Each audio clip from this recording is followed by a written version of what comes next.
is utilize edutainment. I never ever thought that I was going to be a martial arts instructor until I actually got out there and realized that we are kind of entertainers. So the more edutaining you are, the better. So edutainment basically means educating while entertaining. And number one is either be the fall guy or have a fall guy when you're demonstrating material. So for example, if Parker and I were teaching class and I was teaching the kids how to throw a really powerful side kick, Parker would be my fall guy. So I would be like, watch, when you do this kick really good and you step behind and you chamber that knee, you thrust out that kick, I should be able to knock Parker into that wall right now, right? And go like this and then kick the pad, boom. And what happens? Parker goes flying across the mat.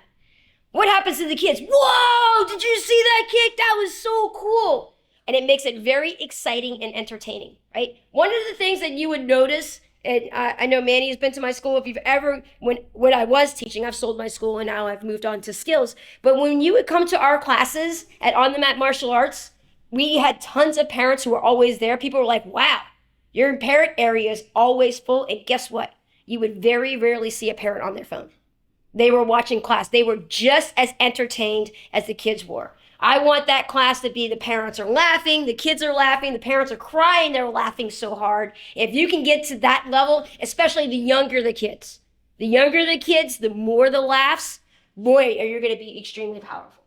Number two, incorporate an underlying lesson. You can play games with the kids, and if it has an educational value to it, that is how children learn. So every single game, every single drill and activity that we do, we target a cognitive learning skill, which we're going to be covering today. So that's number two. And then number three is make sure that you have your own collection of fun little analogies that you can utilize in class. So when a kid slips and falls, sometimes it can be very embarrassing for the kid, right? And they may cry or something like that. So I always have the invisible banana peel, right? So when they fall, I'm like, oh my gosh, I dropped my invisible banana peel. Let me go pick that up and put it in my pocket. Parents think that's hilarious. When we're doing strong kicks, we get out our hot sauce. So we're like, okay, this kick needs to be powerful. Everybody pull out your hot sauce, put it all over your leg, spread it all over you. Now kick the pad, pow! They love that type of stuff.